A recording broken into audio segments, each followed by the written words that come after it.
I'm ready to ask you. I'm so ready to ask you this question. I'm so excited. And we talked about it before. It was about self-consciousness. Because what's interesting about the mind is that the cortex is surrounding the brain, and we have the ability to perceive ourselves outside of ourselves, which is pretty cool.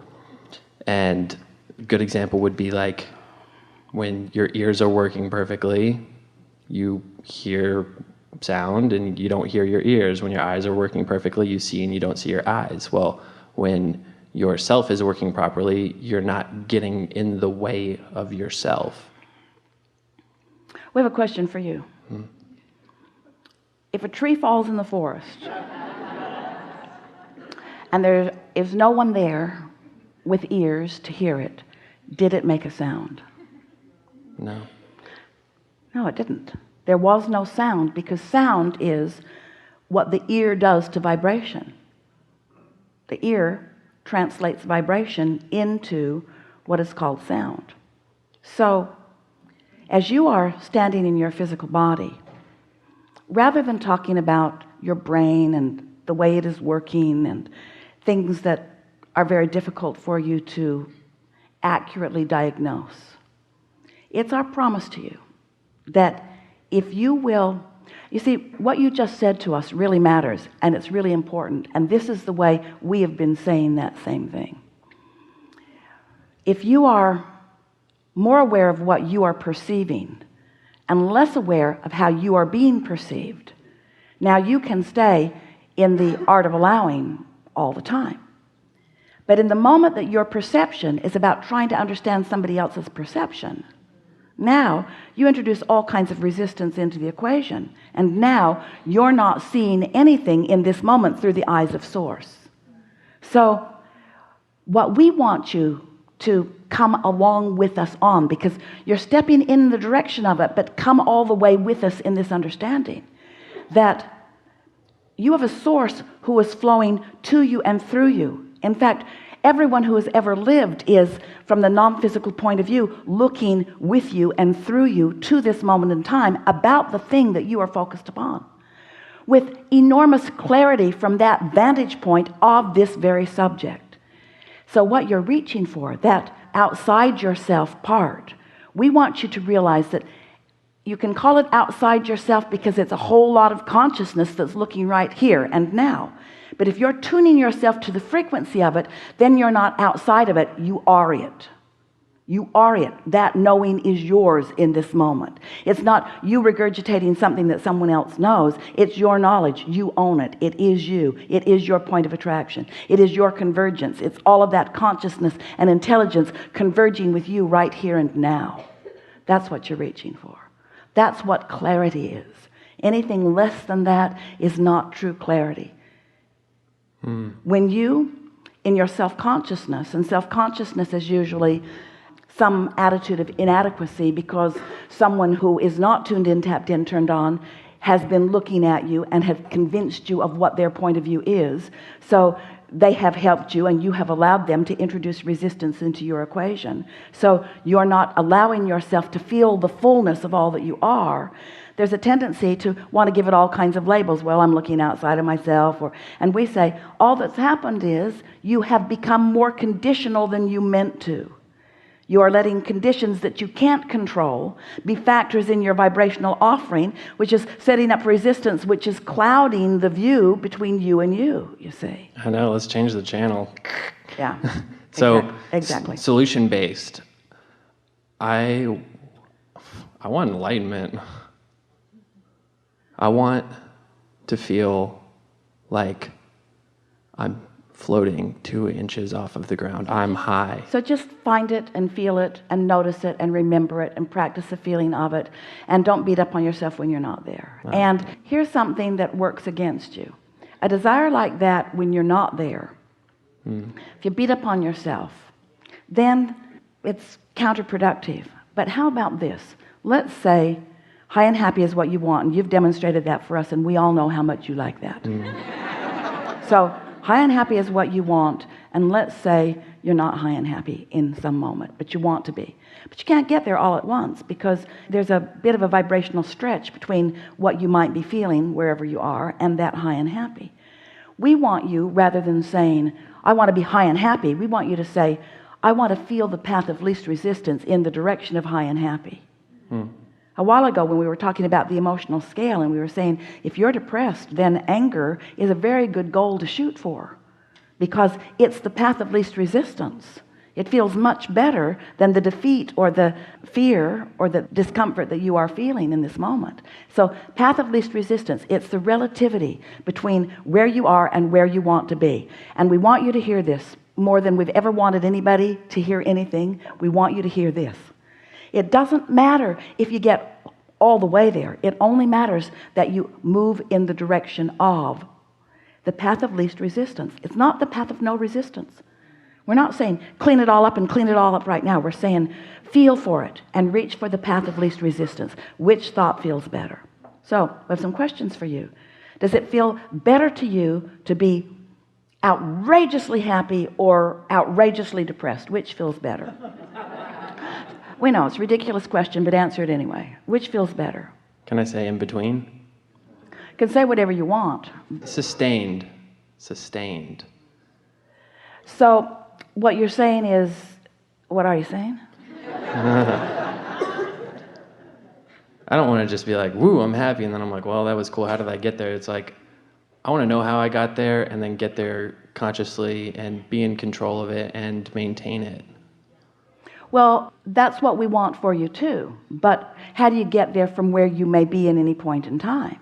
By giving yourself a break, by not asking for more than you can do, by letting where you are be okay, by wanting to feel just a little better than you do, by recognizing that you can feel a little better. You might not have the ability from where you are to feel a lot better right now, but you can feel a little better. And why does that matter? Because you have knowledge about the laws of the universe, because you know about vibration, and because you accept that you have an inner being, and you have a true conscious sense of this path of least resistance, because you trust in your own goodness and your own well-being. And while you might not have confidence in your ability to hold yourself there all day, every day, and we want to say no one does. Stuff happens that knocks you off your game. But you know what? That stuff that happens that knocks you off your game is part of the path too. Because how are you going to know what you do want unless you have some of what you don't want? You're just molding the clay. No one is holding you to standards of perfection except maybe you. And if you will stop it, you will feel better as you are moving along. Yeah. So you're not trying to tell us that you were faking all that happiness just now, are you? Are you? Are you? Are you? Are you? Are you? Are you? It was real, wasn't it? Was it? It was real, wasn't it? You felt true enthusiasm. Were you feeling it? Like if you could see a scale, like, so I get up on stage and it's like, oh, my blob. And then it's like, okay, whoa. Well, then you just stayed too long. That's all. That's all. Just stayed too long. Get out. No. I'm going on tour with you. Just don't ask things of you that you're not able to sustain, and make whatever you are able to sustain all right.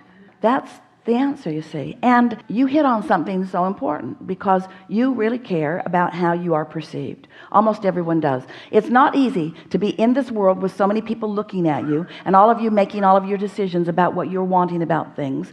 In other words, there is a really comparative experience. But hear this: the reason that so many people, you included, almost everyone included, are so hung up on it mattering what everybody else thinks is because you have been practicing a conditional response to life that is not serving you. And instead of practicing that condition, I need that to be this way before I can feel better, you begin to care about how you feel apart from the condition. And you show yourself that you have the ability to adjust the way you feel, even if the condition doesn't change. You will find a freedom in that. And in time, and we believe in a very short time, the opinions of others will become less relevant. So let's take this further, because some of you are right there with it. Let's take it to the point of complete understanding. So, path of least resistance, is that making some sense to you? You get it, that your inner being is there and calling you, and that's why there even is a path. And when you let yourself go, which means you don't try too hard and you're not too introspective about it, you just sort of feel your way along, it works rather well. Path of least resistance. All right. Now somebody else enters the equation. You know what you do usually as humans? You're so service-oriented, and that's nice. We're born to be uplifters. You try to do something that isn't possible. You try to figure out what the path of least resistance is for others. So you try to adjust yourself to make their path better. Like, they'd be happier if they liked me. They'd feel better if they liked me. So I'll do a jig, I'll stand on my head, I'll do whatever it takes to make their path of least resistance easier for them. And what happens is, you can't serve two masters. In doing that, you lose your sense of what your path of least resistance is. And so then there's this one and this one and this one and this one, and then pretty soon you're saying they're never satisfied. You become so conscious of how others feel about you. And the thing that is so ridiculous, we love you so much, about that is that you can't control the way they feel about you, because most of them don't have control yet of their own relationship with their own inner being.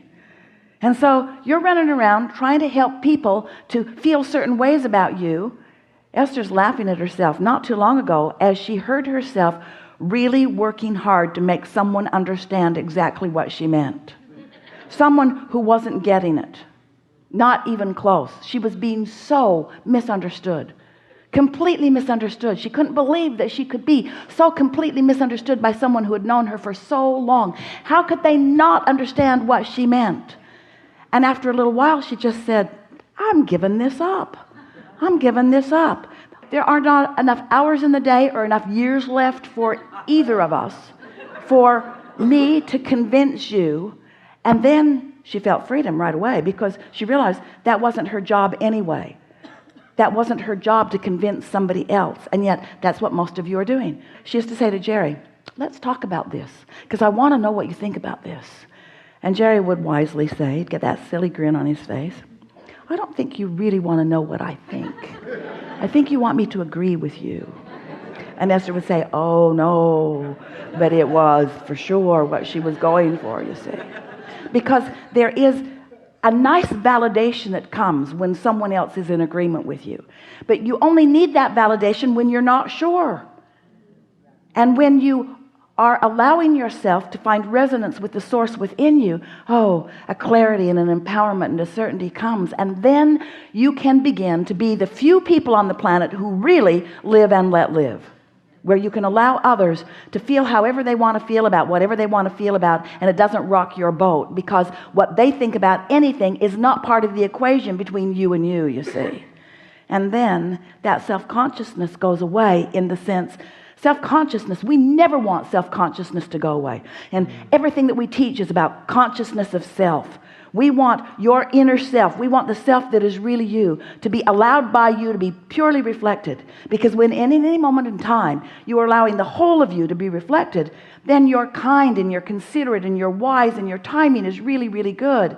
And you evoke upliftment from others. In other words, you let the dominant thing within you be to be in alignment, so that you teach through the clarity of your example what alignment is. But going about it in any other way is counterproductive. In fact, so counterproductive that we would be so bold as to say that when you set out in service of others' opinions and attitudes, that it backfires 100% of the time. They will always let you down. They will never, ever see it the way you think you need them to see it in order for you to find alignment, because you're looking for love in all the wrong places. Really good. That's awesome.